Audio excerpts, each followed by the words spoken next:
ये सर्किट दे रखा है, तो सर्किट में ए और बी पॉइंट है, ए और बी पॉइंट के इन बिटवीन एक स्विच दे रखा है, एक की दे रखी है आपको। अगर ये स्विच ओपन है, हम बोलते हैं अगर स्विच ओपन है तो हमें ये बताना है कि ए और बी के इन बिटवीन कितना इक्विवेलेंट रेजिस्टेंस बन के आएगा। अब देखो अगर हमें ये दिख रहा है, हमें क्लियरली विजिबल है कि यहाँ पे कुछ सर्किट है। अब देखो ये जो एक कंप्लीटली वायर है, एक सर्कल के फॉर्म में है, और आप देखोगे तो इसमें पूरे वायर में कहीं भी आपके पास में कोई एलिमेंट अटैच नहीं है, कोई भी कंपोनेंट अटैच नहीं। इसका मतलब ये जो नेमिंग है, देखो ये कंप्लीटली वायर का नाम बी होगा, ये बी बन जाएगा, ये भी बी बन जाएगा, और देखो ये भी बी बन जाएगा। हमें ये ए दे रखा है, केवल एक नोड ऐसा है यहाँ पे जिसका आपको नाम पता नहीं है, और वो नोड ये सी, इसका नाम रख लेते हैं।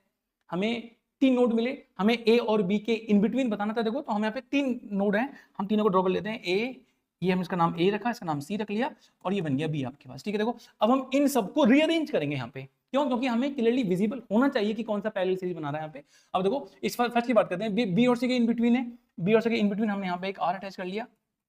ठीक है, ये भी बी और सी के इन बिटवीन है, देखो एक आर यहाँ पे अटैच हो गया, और एक ये भी बी और सी के इन बिटवीन। आप देखो तो यहाँ पे 3 आर हैं और तीनों रेजिस्टेंस पैरेलल में हैं, तो इन तीनों की वैल्यू एक वैल्यू बन जाएगी, तो वो वैल्यू बनेगी R/3। लेकिन आप देखो ये जो फोर्थ वन है, ये ए और सी के इन बिटवीन कनेक्ट है आर, एक आर यहाँ है, ये 3 आर है। देखो इन तीनों को हम रिप्लेस करेंगे और ये वैल्यू बनेगी हमारे पास में R/3। अब आपको क्लियरली विजिबल है यहाँ पे कि R और R/3 सीरीज में है, जो कि ए और बी के इन बिटवीन है, मीनिंग दैट आपके पास में जो फाइनल वैल्यू है वो R प्लस R/3 4R/3 ओम।